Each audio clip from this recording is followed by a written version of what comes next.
Good afternoon everyone. Once again, my name is Melvin and welcome back to my YouTube channel.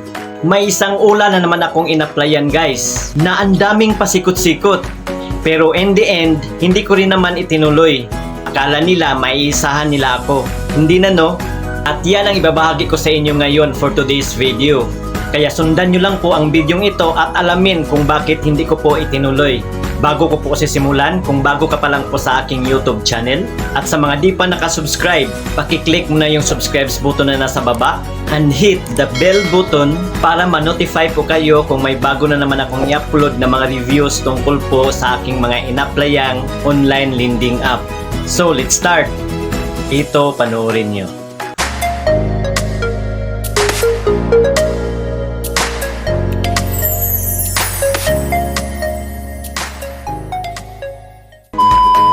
So ayan po guys, nung nakita ko po itong Piso Cash doon sa Facebook, ay sinearch ko agad dito sa Play Store. At nandito pa naman siya. At ito na po siya guys, Piso Cash Safe Online Loans. At produkto po siya ng My Loan Lending Investors Incorporated. At nang in-install ko siya guys at dinaanan ko ang kanilang about this app, ay registered naman po siya sa SEC, sa Security Exchange Commission. At may mga contact info pa po silang nilagay dito kung sakaling magka-aberya ang ating application. At nang na-install na po siya at aking inopen, ay ito agad ang unang lalabas. Kailangan pa nating i-check itong may maliit na box and then i-click itong I agree with. At kailangan pa nating i-accept itong kanilang permission disclosure statement. Pagkatapos kong napindot ang agree, ay ito na po ang panimula ng aking application. So nilagay ko po dito ang aking active mobile number at ang code na sinend ng Piso Cash sa aking contact number para ma-verify. Pag-click ko nitong login, ay ito na po ang next. May nakalagay na maximum loanable amount. So 8,000 daw. At may nakalagay din na loan period 120 days. So nang pinindot ko na itong get my credit limit, at dito na po ako nagsimulang nag-fill up ng form. So ito po yung mga personal information guys na kukunin nila sa atin. Tulad po ng ating apelyido or surname, ang ating pangalan or given name, ang ating middle name, ating birthday, kasarian, ating marital status, ang ating educational background, kukunin din nila ang ating email address, Facebook account, at gusto rin nilang malaman kung ilang bank account meron tayo. At pagkatapos kong na-fill upan ito, pag pindot ko nitong next, ay kukunin din nila ang ating address info. Tulad po ng ating current address, at kailangan pang i-detalye ang ating address at status ng ating residence. At gusto din nilang malaman kung ilang buwan or taon na po tayong naninirahan sa ating residence. Pagkatapos kong na-fill upan, pinindot ko na itong next. And then nag-pop up itong reminder. So kailangan pa nating i-agree ito. Reminder po ito sa mga emergency contacts na ilagay natin dito. Pag-click ko nitong agree, ito po ang next step. Kukunin din po nila ang ating mga emergency contacts guys. 3 emergency contacts yung kailangan nila. At dito sa una, ang dapat nating ilagay na mga contacts ay pangalan at contact number ng ating parents o di kaya ating asawa. Pwede ring contact number ng ating mga anak. Pwede ring sa ating brothers and sisters, boyfriend or girlfriend, auntie and uncle. So ganun din po ang ilagay sa pangalawa at pangatlong emergency contacts. At pagkatapos kung na-fill upan ito guys, ay sa step 4 na po tayo. Kailangan na po nila ang ating valid ID at selfie. At ito po yung mga valid ID na tinatanggap ng Piso Cash guys. UMID, SSS ID, National ID, Driver's License, Passport, Postal ID, PRC ID, at Voters ID. So yan lang po guys ang mga valid ID na kailangan nila. Isa lang po dyan.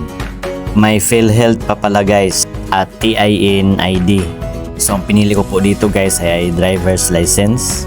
Pagkatapos kong pinindot nitong driver's license ay kailangan pa po nating ilagay ang ating valid ID number. At pagkatapos kong nalagyan, ay saka na po ako nagpicture sa aking valid ID. And then nag-selfie. Pagkatapos niyan, pinindot ko na itong submit. And then, may credit amount na pong inoffer sa akin guys, 3,000. Makuha ko raw ito kung fill upan ko pa yung mga job information na hiningi nila guys. So, pinindot ko na itong fill in now. At nag-pop up ito guys. So, may permission pa silang hiningi sa atin guys. Para maiwasan daw ang mga frauds at para daw maprotektahan ang ating funds. Kailangan daw nilang kolektahin ang mga application na naka-installed sa ating device. Hindi naman daw nila i-share ang data sa mga third parties. So nang pinindot ko na itong accept guys, ay ito na po ang sumunod. So ito po yung mga job information guys na kukunin nila sa atin. Tulad po ng pangalan ng ating kumpanya na pinagtatrabahoan, company skill o ilang tao daw ang nagtatrabaho, anong industry daw ang trabaho natin, anong type ng trabaho, ano po ang ating position level, duration of work, monthly income, anong pizza ang unang sahod natin at pangalawang sahod sa isang buwan, address ng pinagtatrabahoan natin, at kailangan pang i-detalye ang address ng ating pinagtatrabahoan, and then contact number ng ating pinagtatrabahoan. At pagkatapos kong na-fill upan ito guys, pag pindot ko nitong next, ay meron pa po silang inhingi sa atin guys. Kahit isang proof daw sa ating trabaho. So isa lang po dito ang kailangan nila guys. Employee ID card, payroll, employment certificate, income tax return or ITR, business permit or other available proof. So ang sinubmit ko dito guys ay ang aking payslip or payroll. At nang na-upload ko na and then pinindot na itong submit, mga ilang segundo ay ibinalik ako dito sa dashboard. At ito na po ang nakalagay sa aking dashboard guys. May loanable amount na po. Mula 1,500 pesos hanggang 30,000 pesos.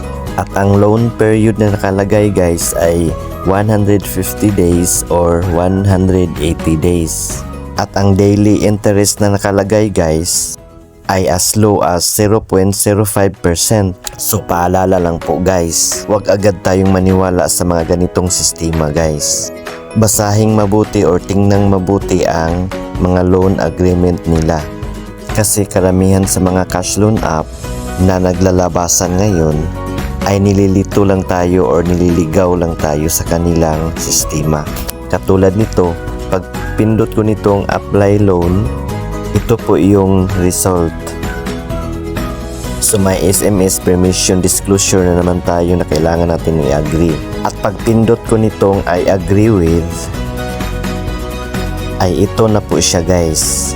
So tingnan nyo guys, ang nakalagay kanina mula 1,500 pesos hanggang 30,000 pesos. Ang realidad pala nito guys ay hanggang 3,000 pesos lang ang pwede nating ma-loan. So halimbawa, itong 3,000 pesos ang hihiramin ko at 180 days yung loan period. Pag pindot ko nitong apply loan na naman guys, ay kailangan na namang i-scan ang ating mukha for face recognition. At pagkatapos kong nag-selfie guys, ay ito na po ang result. Pipili pa tayo ng collection method kung saan natin itatransfer or i-disburse ang pira na uutangin natin dito.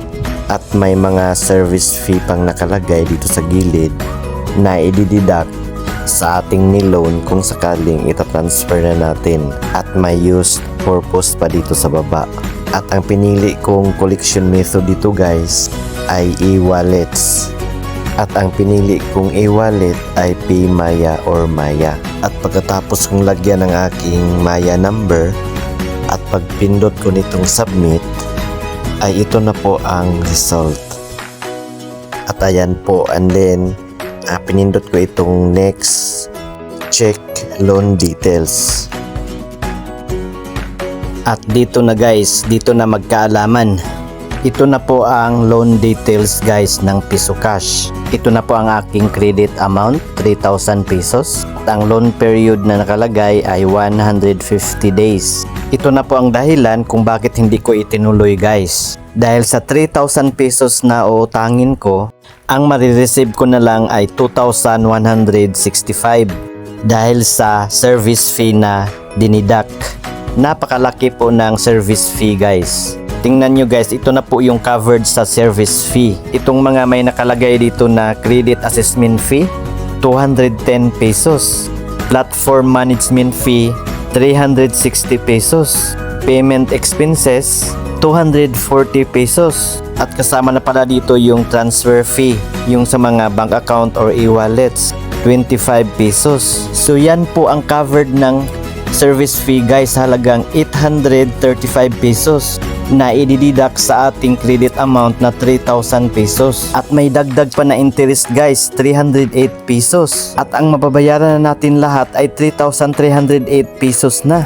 At isa pa to guys na hindi ko nagustuhan, itong kanilang repayment plan.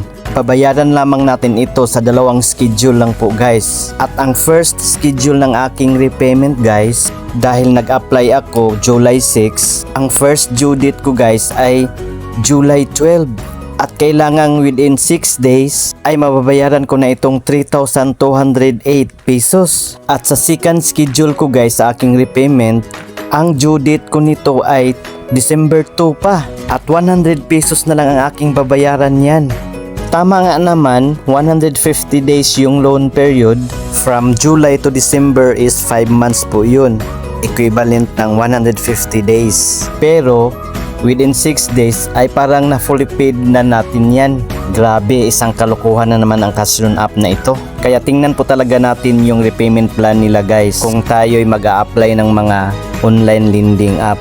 Yan po talaga ang pinaka-importante para hindi po tayo maisahan. Buti nga ito nagpapakita ng repayment plan. Yung ibang online lending app hindi talaga nagpapakita tulad nung mga nakaraan kong in-applyan. Kaya be wise din po sa pag-apply ng mga online lending app. Kaya ito po ang dahilan kung bakit hindi ko po itinuloy ang aking application dito.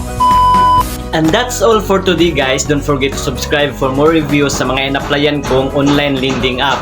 Paki-like na lang po sa video ito guys kung nagustuhan nyo at paki-share na rin. At para sa iba pa pong mga katanungan, pakisulat na po inyong mga tanong dyan po sa comment section sa baba. So yun lang po guys, maraming salamat sa panonood. See you again sa next kong mga reviews. Goodbye. God bless.